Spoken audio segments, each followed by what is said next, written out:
Thank you, everybody, for joining us for the Engaging Associate Faculty Series. This is session 10. If you haven't had an opportunity to see the first 9 sessions, we'll send up a follow-up email that will include a link to this session and the previous 9. We started the year with the idea of opening up what the work that folks are doing within their programs, within their divisions, and sharing that out to their fellow faculty and academic staff to let folks know what they're doing, what's working, where they've had challenges, and just to inspire people to have ideas on ways that they can further engage with their faculty. My name is Kate Johnson. I'm the Manager of Faculty Engagement, and I'm excited for you all to join us for this series. I have asked Dr. Trevor Belcher and Debbie Hailwood to join us and talk a little bit about their experience about finding ways for their faculty to work a little bit smarter in their classrooms. I know as an associate faculty member, I love to find ways to make my classroom kind of pop for my students, but also to find more ways that I can work efficiently in my classroom. And Trevor and Debbie are going to talk a little bit about what they do with their faculty body. So without further ado, I'd like to turn it over to Trevor and Debbie. Thanks. Thanks, Kate. Hi, everybody. Thanks for taking time to join us today. I'm going to start. Some of my items are probably larger bucket items, if you will, and then I'm going to turn it over to Debbie, and she's going to share some specific Canvas hacks. So let me share my screen if I can, and I'll just walk through a few of these items. All right, thank you very much. And I'll try to monitor the chat as we go through. So the first item I would say in terms of, things that I try to do to help work smarter versus harder is to build rapport. And a lot of the things I share may be items that you already know, but I feel like it's good to just bring them back to the front of mind if they've slid back a bit. But everything I do stems from this first one, which is building rapport. Taking time. I'm in a little bit different role now as in the associate dean role, but when I was in a program chair or department chair role, I'd really make a concentrated effort to connect with the associate faculty. And I would do that by being very specific in my outreach. Like I might ensure that each of them were getting an email from me at some point across the year. And the larger the group, of course, the harder that is, and the more, but you can just schedule it out using your Outlook calendar or whatever. I would make sure all of them received a telephone call from me. And then, and all, never about anything that was going on in terms of the classroom where there was a problem, just touching base. Hey, how are you? How are things going? Anything I can help with? Do you have questions about anything? And thank you for your hard work and what you're doing for us, here at the university. And I can tell you, even maybe 10 years later, I still get messages from some of the faculty that I used to work with. After they had moved on or I had moved on, they'll still send a note to say, hey, Trevor, how are you? So anyway, I just think building rapport is really important. And everything that we do after that kind of stems from that, because if I have a connection, if Kate sends me something, and I read all of my emails, but if Kate sends me something, I really pay attention to what she's sending me. I really look at that. I want to respond. And I think part of that is because I have a rapport. A second item that I would make mention of is I think it also helps you to set the tone in terms of the culture you want in your respective program. And I try to, whatever is coming down in terms of a strategic initiative at the university level or at the college level, I try to share that out in a positive manner with the program chairs that I work with or the faculty that I work with. And they could, speak to if I'm effective in that or not. But I try to, just communicate that out. Like, for example, I think across the university, retention is a focus for all of us, right? So when we're having those conversations to just connect and build rapport, it gives me a chance to keep the student at the center of our focus. It allows, if I do that with the PCs, it allows the program chairs to kind of bring that out in their all faculty meetings, or in their one-on-one meetings with faculty, or in their email conversations that they shoot out. And then I also think, like, just small things, allows us to set the example, like reminding associate faculty to, and don't laugh at me here, but to use a greeting and a complimentary close. That's a small thing, but it means a lot to the recipient, the person on the other end, right? That the student always sees you saying hello or thank you or something like that. And the reason I say that, at least for me, I had a faculty member, she was a faculty member in an online classroom. And every time I would do an assignment, I would end by saying, "Thank you, Trevor." Well, a couple years after I graduated, I was a hiring manager at a particular place. She applied, and I had a conversation with her. And as soon as we got on the telephone, she said, "Thank you, Trevor." She said, she remembered that complimentary close. And I was a little bit kind of embarrassed by it, that she remembered that. But she said, "No, you were always so polite. It always stood out." And so I think little things like that are important, and they help set the tone in our work with our faculty, full-time and associate faculty, right? And then that translates to the students and what they see in the classroom. And being the same on the discussion board and in the grade book. A greeting and a close in the grade book are great ways to set the tone, because they see you being consistent in all communication versus, you're one way in public and another way in private, like on the discussion board. "Hi, Kate, thank you for the post, yada, yada, whatever. Keep up the hard work, Trevor." But then over in the grade book, I don't use a greeting or a close, and I simply just say, "Don't forget to do this or that." It has a different tone, if you will. So that's a second one that I would mention. I'm just going to move on for the sake of time. Third, encourage people to make effective use of the grade book. And what I mean by that is to look at that often, to see what students are not submitting assignments, who's really doing well, and then tracking my outreach. I usually try to do some type of roster where I can, draw or keep notes on, to ensure, and also to ensure that I'm responding to students at least once or twice across the course, right? And I can do that by just printing out the roster or some version of it out of the grade book, and then by tracking that with just drawing a picture of a mail icon or a check mark or whatever works for you, right? And then that also allows me to use Civitas. I'm a big fan of the Civitas tool. It allows me to loop in the advisors.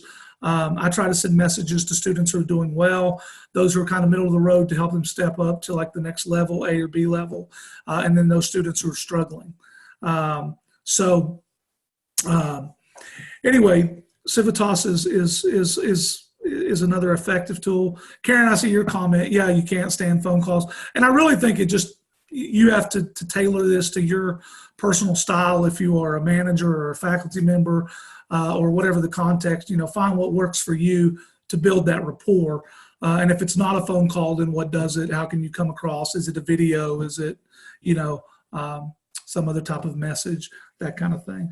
Lastly, before I turn it over to Debbie, I'll share one other item. And I'm a big fan of this. Share resources and ideas, right? So if CETL sends something out, I try to share that. If somebody else, like for example, Kate shared a resource with me a couple of years ago called, I think it was SMORE. I believe it was a newsletter tool, but out of that, you could put your guidance in this tool. You could create like weekly letters, and it gives you an embed code that you could put into Canvas. And so you could just use that over and over, or you could update with images. You could bold some of the text to break up the font a bit. It was just a really great tool. And so what did I do? I shared that in the college meeting. I shared that, with the PCs and the faculty that I work with. So share resources. If you're, when I found out Debbie did the Canvas hacks, I'm like, hey, how do I sign up for this? Can I get this? Can I be added to your mailing list? Somebody over in Gen Ed at one time put together a list of inspiring quotes that they would use in their entry point class. And someone shared that with me. And so I shared that with everybody, anybody who would want that. You know, I'm like, hey, would you like a copy of this? This is fun. This is kind of cool. And I think it's really great if we can share resources and ideas. That helps all of us to work smarter and not harder. So with that, let me stop sharing. I'm happy to answer any questions in the chat, but I'm going to go ahead and turn it over to Debbie so she has plenty of time. All right, thank you, Trevor. I've done a presentation, I've done many presentations on Canvas hacks, but I did a presentation last year at TLC. Many of these are going to be from that presentation. Shameless plug, I'm doing another one at this year's TLC, so come join me at that one as well. So a few months ago, Julie Ninefer, Molly Molnar, and I did one of these engaging associate faculty presentations to talk about how we do faculty forums. And we've been doing them monthly for years. This year's our first time where we're doing them every other month instead, and doing like a newsletter in the meantime. But a couple of years ago, I started doing, like not long after we moved to Canvas, I started doing these kind of regular segments called Canvas hacks, because I was learning little fun things about Canvas that were different than using eCollege, and I wanted to share them with our faculty. And I got to tell you, we have gotten so much feedback from faculty that they just can't get enough. Canvas hacks, they want more Canvas hacks. We have a survey that we ask faculty, you know, what did you enjoy from that presentation? What do you want to know more about? It's always Canvas hacks. So I oftentimes it's kind of the same ones, but it's helpful to kind of revisit, oh yeah, I forgot about that one. Let's try that this time. If you have Canvas hacks, I'd love to collect them from you so that I can help kind of spread those as well and share those. I'm going to share just a handful of them today, but please feel free, you know, give some of these to your faculty members, because I have found that since I teach so often, sometimes to me, this is just kind of, you know, a typical thing that I do. And then I share it with somebody else and they're like, I didn't know that Canvas could do that. Even something as simple, and this is not a hack that's in here, but I didn't realize that there were some faculty who didn't know that you can make like the gradebook comments bigger. You just drag the little 3 dashes at the bottom to make it bigger because it's really tiny. So sometimes it's even those simple things that we think, oh, everybody knows about that. There may be somebody out there who didn't realize it. So without further ado, let me show you. I've got 5 to share with you today. Let's see here. So the first one I have is how to link to other areas of the classroom. So say you have a guidance that you want students to read, or your faculty expectations, and you make a note about it in the announcement. You can link to other areas of class. Maybe you want to link directly to a discussion or assignment. There's a way to do that in your announcements. I don't think you can do that. Well, no, maybe you can do that in the discussions. Good question. I'll have to answer that for myself later. But I know you can do this in the announcements. And what you'll do is on the right-hand side of the page, you see this word pages. You open that up and you can actually, I'm about to point to my screen like you can see my screen. You can find that area of the classroom and you link to that in your announcement. Now, the one caveat I have for this is that you have to do that in every section. So this will point to that direct page, that individual page in that section. So the next time you teach the class, you have to go back in and you have to update your links. But if you're doing this in your announcements, then you've already got your announcement figured out, right? And you're just gonna update the link. So that's a really, really cool one. Thank you, Holly. Holly says, yes, you can do this in discussions. I feel like I have, and I just never really paid attention. So that is definitely something that you can do, and you can share with your faculty members and say, hey, you know, you just link directly to it so the students don't have to go find it. You can even link to another announcement. So I'll even link to the announcement. Sorry, I'll go back to that one. I'll even link to the announcement that I usually post one that's kind of like my pictures of me and about me kind of an announcement. And I'll link to that in another announcement sometimes or in my discussion as well. Beth makes a good point. She says it's helpful to point students toward announcements and discussions, especially if you add elaboration. So if you're typing in the discussion area and you're like, oh, this announcement or talked about blah, blah, blah, you can actually link to that announcement so students don't have to go finding it. Thanks for the tip, Beth.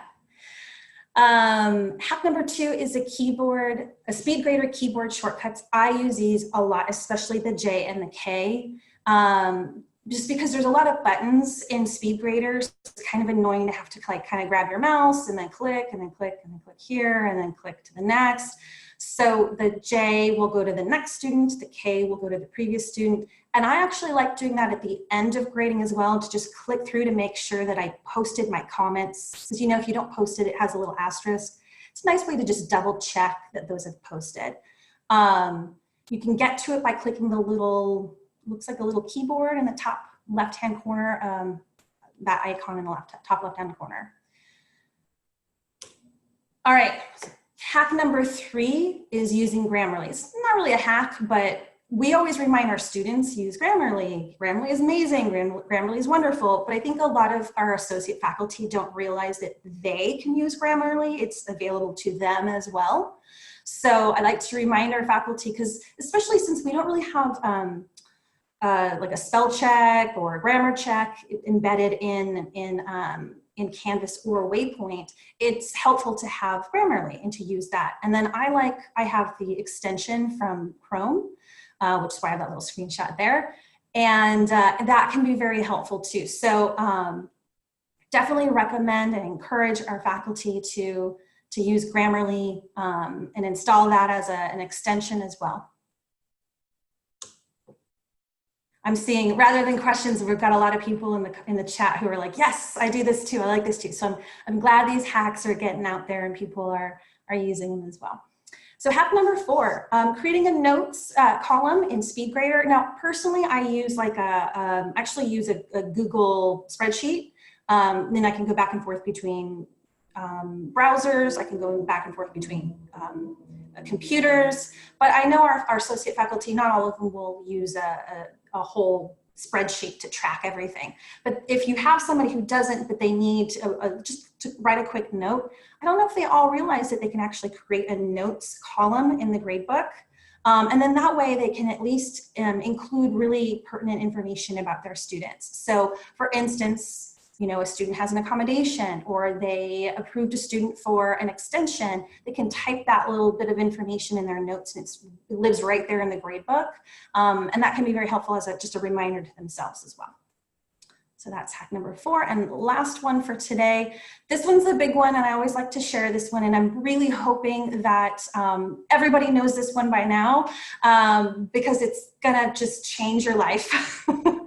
But you can run Turnitin reports in the background. So rather than clicking on Turnitin and waiting and waiting and waiting, because it takes forever, and then waiting and waiting some more, you can actually just click Turnitin, go to the next student, and it continues to run in the background. So click, go to the next student, click, go to the next student, and just do that. So I like to tell my associate faculty, just go in on Tuesday, even if you don't have any time to grade, you can go in and click Turnitin.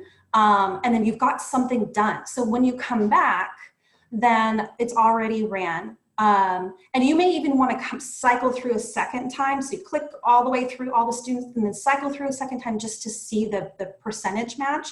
And that makes it so that we can catch those issues on Tuesday, Wednesday, instead of on Sunday at the end of the grading period, right? So that way when they go sit down to grade, they're actually grading and they're not focusing on running it through Turnitin or any of those sorts of things. So these are my 5. I'm sorry I kind of rushed through it, but we knew we didn't have a lot of time and we just wanted to make sure we had a chance to share with you guys. I'm hoping that you guys know a lot of these hacks. I'm hoping that everybody knows this, because these are all things, these aren't secrets. We want everybody to know about this and we want your faculty to know about it as well. So if you need any of these and you want me to say like, hey, do you have any presentation, I can send this, I have no problem. Send them to my TLC presentation, send them the link to the one that Cole and I did last year. We want to make sure our associate faculty are focused on the students and there's a lot of clicking in the classroom, there's a lot of going to here and going there. We don't want their time spent on the administrative side of class. We want them to be focusing on the students. So definitely share out these hacks with your faculty, and then share the ones that you have with me so that I can also share those out some more too. Any questions?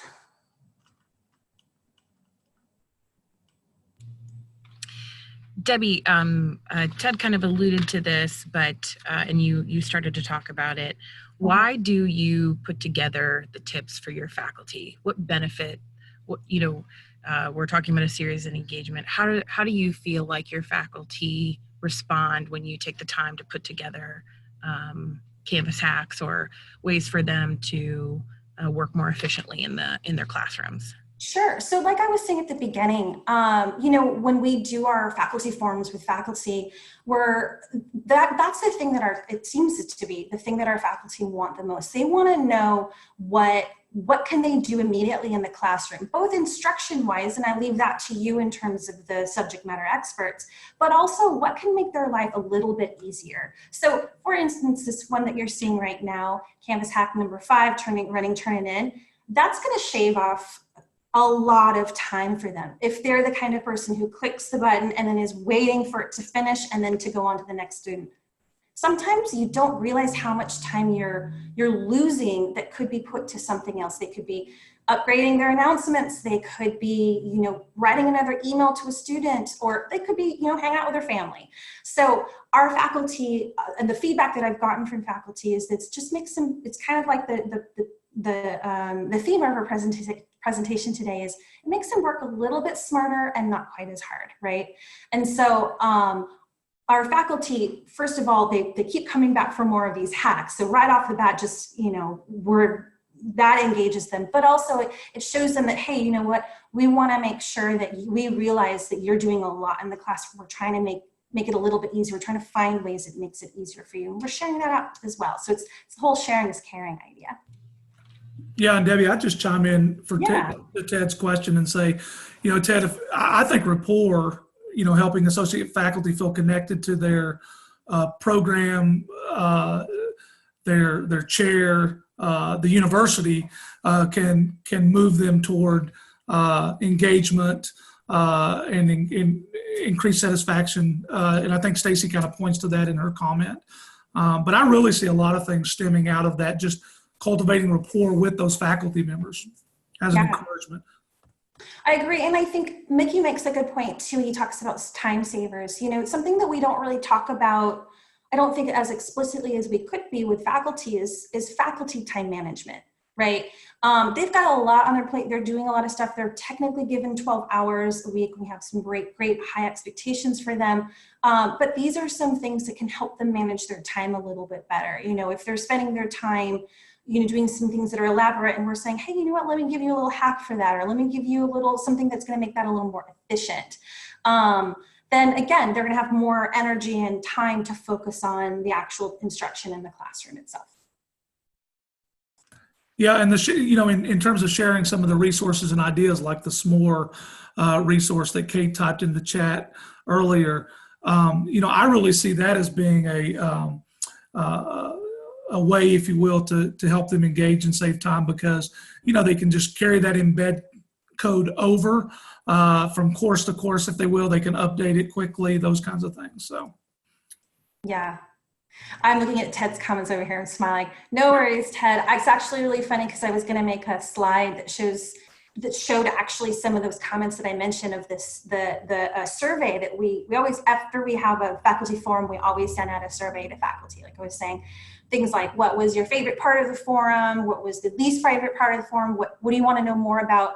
And seriously, every time we do Canvas hacks, one of their favorite parts, if not the favorite part, is Canvas hacks. And then even if we don't have Canvas hacks that month, they'll say more Canvas hacks, more tips and tricks to make teaching more efficient. Those sorts of things, they want that. They're hungry for that. I don't have a ton of tips, but the ones that they come up with some too sometimes, and they'll share them out.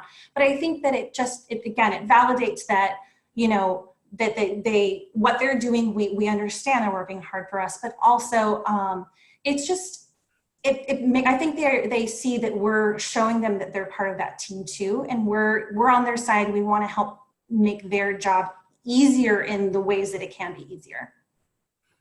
Yep, and I'm glad you asked the question, Ted. I appreciate it. It gives us a chance to elaborate a bit. Thanks for the comments, Wendy and CT. Eric. Yeah, thank you guys so much, and I appreciate the both of you for elaborating a little bit. And I think it's a great conversation for us to have, and that's the reason for these is, of course, for our presenters to share their experience, but for us to have this dialogue about, what does it really mean to engage our faculty?